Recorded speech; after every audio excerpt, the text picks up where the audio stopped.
Welcome to Easily Entertained. My name is Bryson Olson, and here we talk about all aspects of entertainment. It's always a good time. After the release of the recent live-action remake, of which I've heard some kind of iffy things about, I thought we'd go back to the original 2002 version, Lilo and Stitch, and talk about all the little nuances that made it such a pretty good movie, and made it much more than just a standard Disney movie, you know. So let's dive in. Oh, how?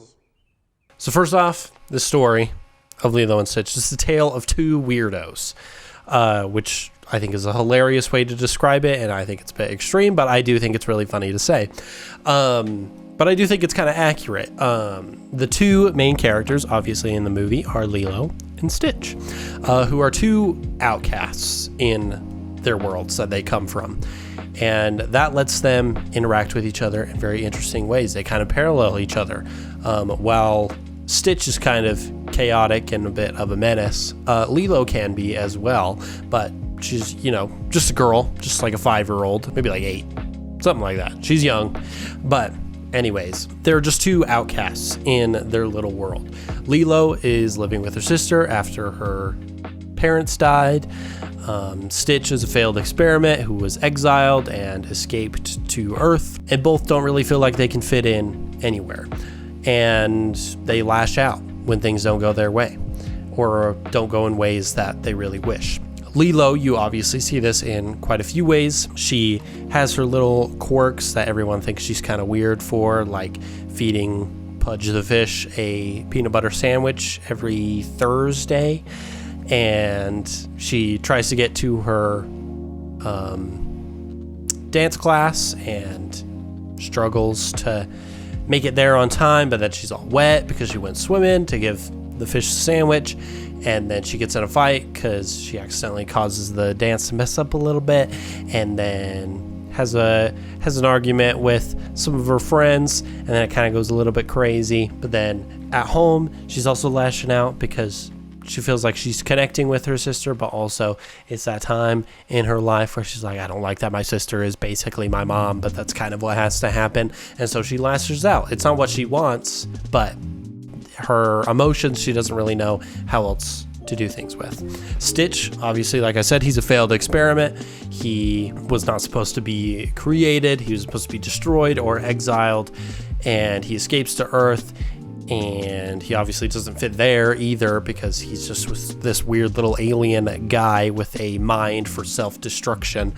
Not even self-destruction, a mind for destruction, just to cause mayhem and go all crazy and stuff. But then when he gets there, he can't really do all that stuff as much because he's a little alien and he's being hunted down, so he's taken in as like a dog. But there he can't really lash out because then he will lose them, which is basically his protection. So he's kind of in it for selfish motives. But then, Lilo sees who he is, and he kind of gets a place to start to fit in. And he learns the ways of her life and everything, and that lets him kind of find his place, and they kind of find their place together. And I kind of like that in this story, and I think it fits with a lot of other aspects throughout the movie, which I think we're going to talk about in just a little second.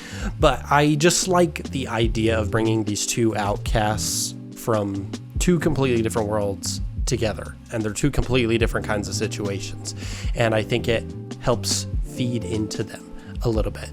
Stitch gives Lilo some confidence and someone who she can talk to and have a friend when she doesn't feel like she has any.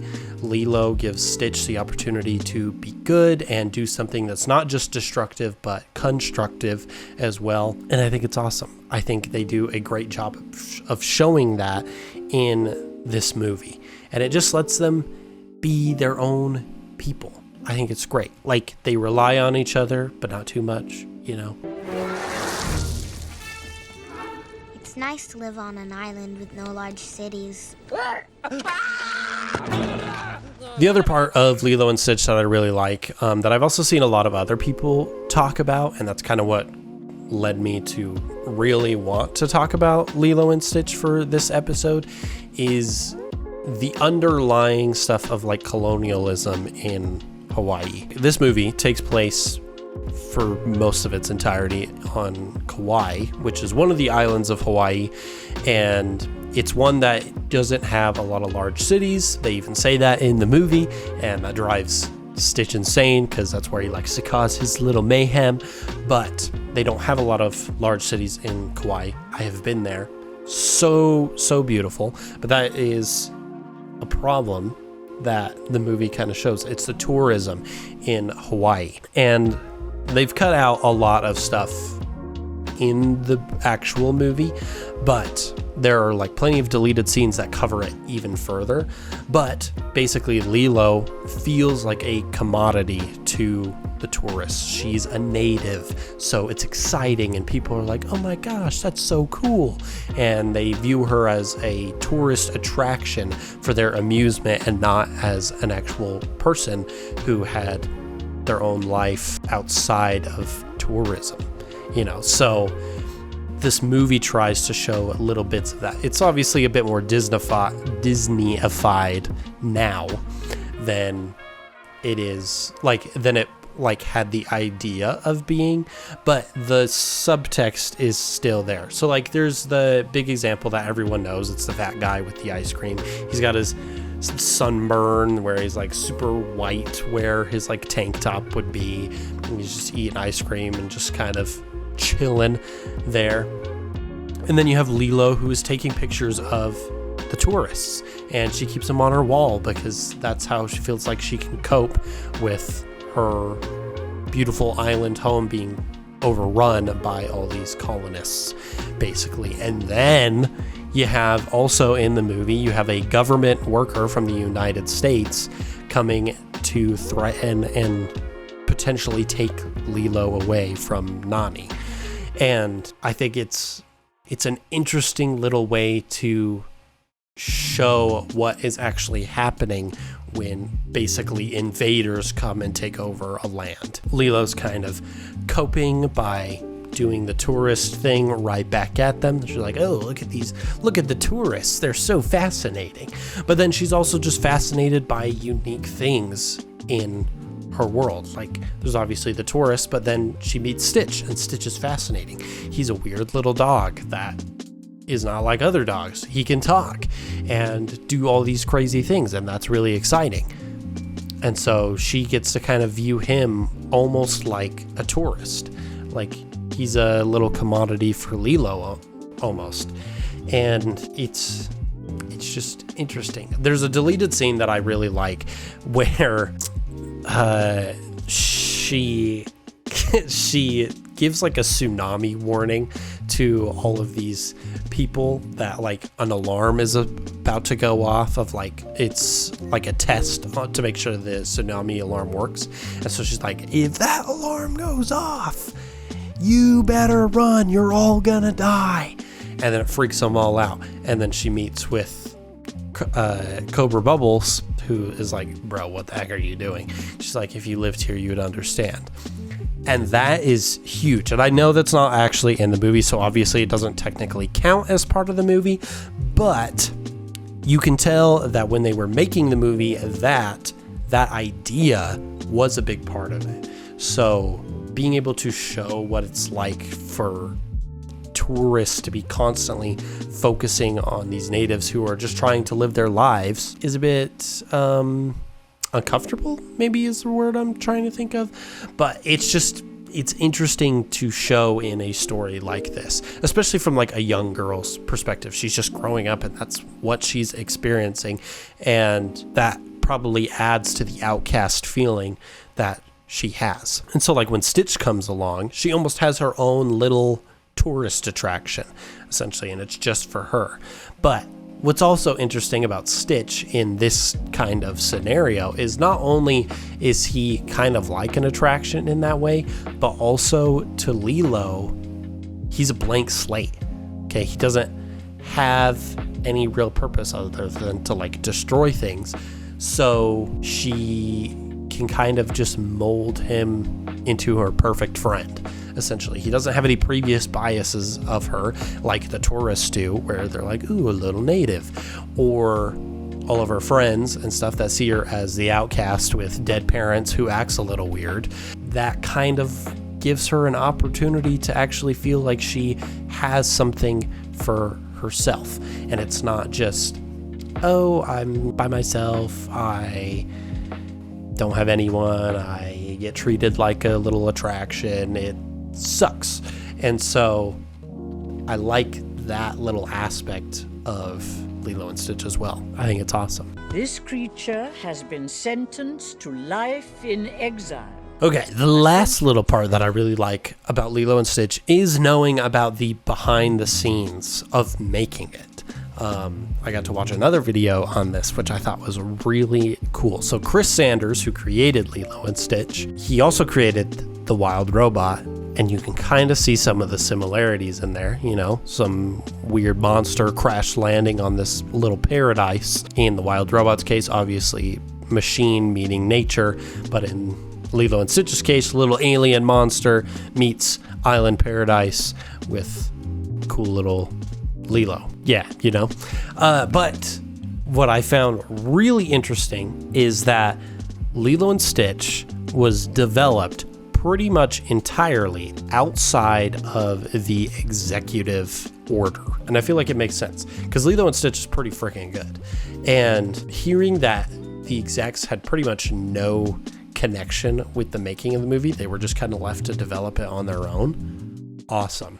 I think that's great. And I feel like that's why some of these little key moments of like the outsiders or colonialism in Hawaii or tourism in Hawaii or feeling like a commodity or the way Stitch and Lilo are similar and those different things and like the idea of like potentially losing a child to this the social system. It is just interesting, and I do not think Disney execs now would do that. And I think that's why some people have kind of given some iffy reviews for the new one, because I think they have taken some of that out. I couldn't tell you for sure, so don't quote me on that, but I think some of that is the case, which I think kind of sucks, because I feel like that's some of what made the original super good. But I think it also adds to like that kind of outsider perspective that Lilo and Stitch provides. You know, you have these two little weirdos, you have the sightseeing, tourism, outsider invading type stuff, but the way it was created was by an outsider, essentially. Not exactly. Chris Sanders was working for Disney for a while. However, being a little organization, like a little team, outside of the main Disney group, basically, like they were sent to work in Florida and no one knew what was going on there, so everyone was kind of just left to their own devices. They were just their own little outside team, so it kind of feeds back into that outsider mindset that Lilo and Stitch has, which I think is interesting that it manifested itself in the show. Like, I believe the idea was being developed prior to them moving to Florida, but the fact that they had that and then this little outside team is how it was made. Coincidence? I don't know. You tell me. It also feeds into the idea of just things being left to their own devices can be a really good thing, and that reflects in the story. If Hawaii was kind of left to their own devices, that probably would be very good. It's kind of unreversible now because things have been so integrated for so long, and I know that really sucks, and I hope things are a lot better now. I don't know. Just the idea of being able to leave things to their own devices and trust in people that things can be okay, I think is a cool little side theme that comes out of Lilo and Stitch. Like, even in the story, like, you have Nani, who very much cares for Lilo, and she's trying, and even though she's kind of messing up at certain little points, and to the United States government, she was obviously not doing great, it seemed like Lilo was doing just fine living with Nani. Like, yes, she was alone, and didn't really have a lot of friends, but that was not really something Nani could control in that regard. If they kind of just left her to her own devices, they probably would have been fine. And it wasn't really until the social worker came in where things kind of started going a little crazy. Like, they blamed Stitch as well, but it was really prior to Stitch that things were going a little nuts, so, maybe just leave things to their own little devices. Let them develop. Let some ideas develop, and I think movies ought to do that a little bit more nowadays. Sometimes we rush them a little too much, and there's too much corporate control going on. So I like when things get a little outside corporate. I kind of like it. It's a great time. And that's my thoughts on Lilo and Stitch. I'm sorry, this episode I feel like was very all over the place. I was kind of rushing it because I've been doing a bunch of other stuff lately. Hopefully next episode will not be that way. So let's talk about our rating for Lilo and Stitch. If you don't know our easily entertained rating scale from least to best, it goes garbage, once is fine, right mood, quotable, go to, and all day every day. And I would probably have to say Lilo and Stitch, I think it's a go to for sure. I don't think it's an all day every day for me specifically.